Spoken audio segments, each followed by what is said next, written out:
আসসালামু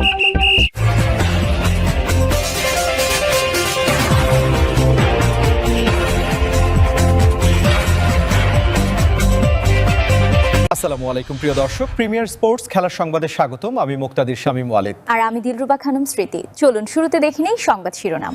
Move forward Bangladesh. Premier Sports Headline. মুসলিম বিরোধী slogan দেওয়ায় স্প্যানিশ ফেডারেশনের বিরুদ্ধে ফিফার তদন্ত শুরু। স্পেন ফুটবল ফেডারেশনের RFEF এর বিরুদ্ধে শাস্তিমূলক তদন্ত শুরু করেছে বিশ্ব ফুটবলের নিয়ন্ত্রক সংস্থা ফিফা।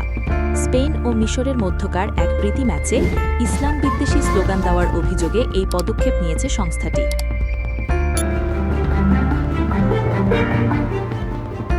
বার্সেলোনার হোম ভেন্যু RCDE স্টেডিয়ামে গত 1 এপ্রিল অনুষ্ঠিত ম্যাচটিতে গোলশূন্য ড্র নিয়ে মাঠ ছাড়ে স্পেন ও মিশর।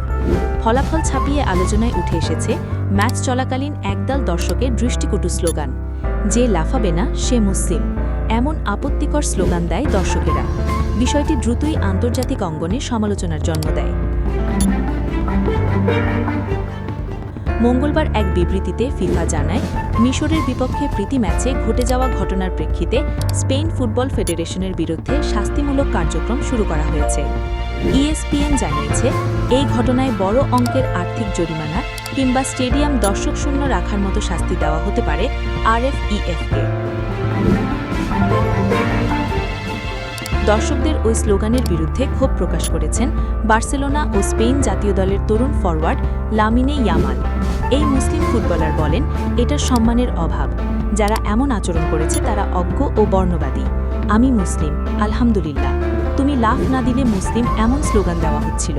প্রতিপক্ষকে উদ্দেশ্য করে বলা হয়েছে, একজন মুসলিম হিসাবে এটি অসম্মানজনক এবং সম্পূর্ণ অগ্রহণযোগ্য। স্প্যানিশ ফুটবলে এ ধরনের ঘটনা নতুন নয়। বিশেষ করে রিয়ালের ব্রাজিলিয়ান উইঙ্গার ভিনিসিয়াস জুনিয়র সাম্প্রতিক বছরগুলোতে বেশ বারবার বর্ণবাদী আচরণের শিকার হয়েছেন, যা দেশটির ফুটবল সংস্কৃতি নিয়ে প্রশ্ন তুলেছে। স্পেনের পুলিশ ইতোমধ্যে ইসলাম বিদ্বেষী ও বর্ণবাদী স্লোগানের তদন্ত শুরু করেছে। দেশটির প্রধানমন্ত্রী পেদ্রো সানচেজ ঘটনাটিকে অগ্রহণযোগ্য বলে নিন্দা জানিয়েছেন। তিনি বলেন, একটা অসভ্য সংখ্যালঘু গোষ্ঠীকে দেশের ভাবমূর্তি নষ্ট করতে দেওয়া হবে না। স্পেন ফুটবল ফেডারেশনও এই ঘটনার নিন্দা জানিয়েছে।